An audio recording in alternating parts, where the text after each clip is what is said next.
बरोबर आहे. मी इथला लोकप्रतिनिधी आहे.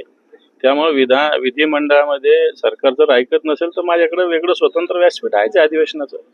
सरकारने असं जर बाहेर ऐकलं नाही, सभागृहाच्या व्यासपीठावर तर मी बोलू शकतो, त्याला कोणी मला थांबवू शकणार नाही आणि त्याच्यात सरकारला उत्तर द्यावंच लागेल. साहेब, यांच्या आंदोलनानंतर एसडीएमने 4 दिवस सुनावण्या घेतल्या मुलांकनाचा जे विषय होता, त्यात पण काही तोडगा निघाला नाही. मी आता कलेक्टर साहेबांना भेटणार आहे, त्यातल्या सगळ्या बाबी तपासू आणि वेळ प्रसंगी मुंबईमध्ये या संदर्भात महसूल मंत्र्याकडे बैठक लावण्याचा आपण प्रयत्न करू. तुम्हीच करायचं, लवाद पण तुम्हीच आहात आणि करणारे पण तुम्हीच आहात.